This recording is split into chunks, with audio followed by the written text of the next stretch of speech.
Dahil nga guys, napakalaki ng high tide dito sa bahay ni Tarzan at sobrang linaw ng tubig. Kaya naisipan nga pala guys na aming pumunta dito ng mga kaibigan ko para magligo guys dito sa napakagandang view na to. At para naman guys sa merienda namin ngayong araw, nagluto nga pala kami nitong mga hinog na saging. At ginawa nga pala guys namin yung sinulbot kung tawagin dito sa lugar namin. Kaya samahan nyo na guys kami pumutrip, maligo at tumambay dito.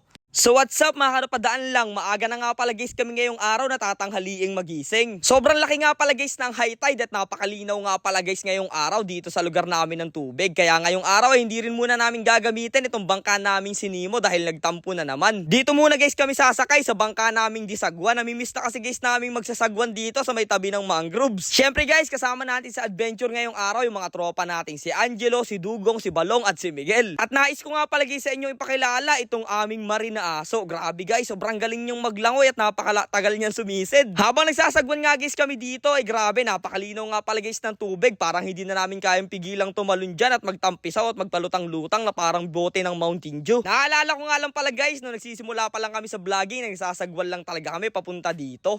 Kaso nga lang guys, dumating naman yung bangka nating sinimo. Bigla nga lang guys siya nagtatampot. Hindi siya guys umaandar. Kaya ayun, naisipan namin na bumili na lang guys kami ng 3 sagwan para kung magtampo man siya ay lagi kaming handa. At ayan na nga guys, maya-maya lang ay nakarating na rin tayo dito sa napakagandang bahay ni Tarzan. Sobrang quality dito maligo guys, tumambay at mag-food trip, lalong-lalo na pagkasama mo yung mga tropa mo guys. Pero bago natin simulan ito napaka-solid na adventure guys natin ngayong araw, palambing naman sa mga malalambot na puso ng mga followers namin dyan. Paki-like naman guys ng video na to, baka naman. Yung isang like nyo guys sa video na to ay malaking tulong yon. Maraming salamat. Pagkarating nga guys namin dito sa may bahay ni Tarzan ay grabe guys, sobrang laki talaga ng tubig. Bali 2.0 wari yan guys. Sobrang linaw din ng tubig dito sa silong ng bahay ni Tarzan. At pagkaakyat ko guys dito sa may bandang taas, eto guys yung view na palagi nating makikita. Marami nga guys nagsasabi na napakasarap daw ditong tumambay, magkape at syempre matulog sa tanghali. Lahat ng sinabi na yun guys sobrang totoo talaga at napakasarap talaga dito. Pero big shoutout nga pala guys sa lahat ng mga taga Iloilo, Bicol, Palawan, mga taga Nueva Ecija ulit. Shoutout ulit sa inyo. Shoutout din sa mga taga Semirara Island at sa mga taga Marinduque. Kaya sa mga gusto magpa-shoutout dyan guys, paki-comment dito kung mga taga saan kayo para may shoutout guys natin sa susunod na vlog. Eto nga pala guys yung front view dito sa bahay ni Tarzan. At sa mga nagtatanong nga pala dyan kung kailan namin sisimulan yung second floor dito sa may gilid ng bahay ni Tarzan ay malapit na nga pala yan guys. Diyan nga pala guys namin ipapwesto yan para diretsuhan na lang guys yung hagdan papunta dito sa may bahay ni Tarzan. At para naman guys hindi kami magutom ngayong araw dahil hindi nga pala tayo makakapag-catch and cook ay nagbaon nga pala guys kami dito ng mga saging. Kaya tuwan-tuwa dyan guys yung mga unggoy at tatalon-talon talaga. Maloto tayo, sinulbot! Ang saging! Habang nag-aasikaso nga guys ng paglulutuan natin at mga panggatong yung mga kaibigan guys natin, ay ako naman ay naayos ko dito at binabaltan itong mga saging guys na lulutuin namin.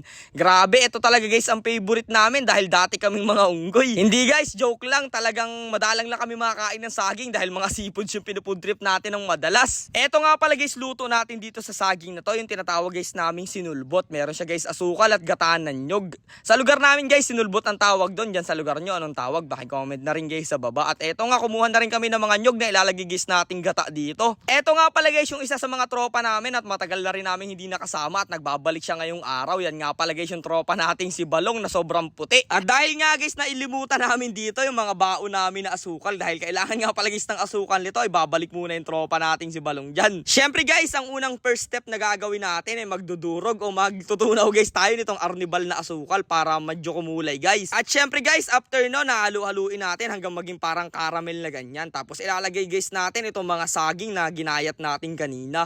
Grabe, napakasimpleng merienda lang nito guys, pero solid na solid talaga to, lalong-lalo na sa ganitong lugar nyo kakainin.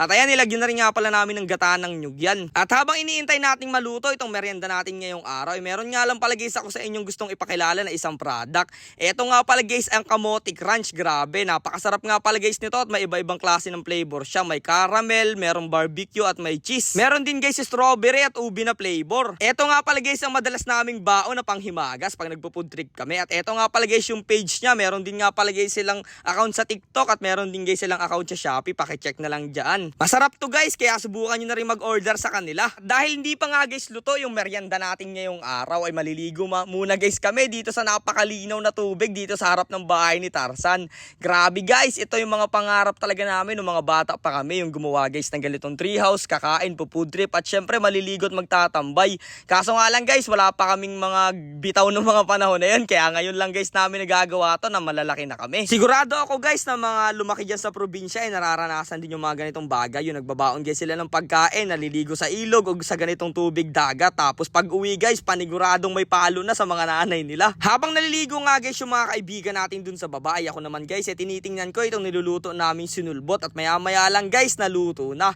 Kaya syempre isasali na natin ito dito sa lagayan natin para sabay-sabay na rin guys kami makapagmerienda dito at makakain. Saktong-sakto to guys, pagkatapos maligo ay food trip tayo. Food trip tayo dito sa bahay ni Tarzan na niluto namin saging na sinulbot. Thank you Lord sa blessing. Amen. Kain. Tingnan mo guys, ko kayo. Ito yung solo na food trip natin dito. Merienda natin ngayon dito guys bago kami manghuli ng isda mamayang hapon. May taan kasi kami lambat eh. Sarap. Sarap. Pwede pambentay. Sinulbot guys ang tawag nito dito sa aming lugar. Pero sa ibang lugar hindi ko alam kung anong tawag. Pero masarap to guys, try nyo subukan. Sarap. Sayang nga lang wala tayong kaping dala. Sarap na kape. Food trip tayo guys. Grabe naman guys yung food trip natin na yun. Talagang ilang perasong saging pala yung nakakain natin eh. Napakabigat na talaga sa tiyan. Kaya syempre pagkatapos kumain, ang gagawin natin dito, tatambay, higa, tutulog tayo dito sa bahay ni Tarzan guys. Kasi napakasarap patulog dito ngayong hapon. Kaya maraming salamat sa panonood guys. Kita-kits na lang ulit tayo bukas.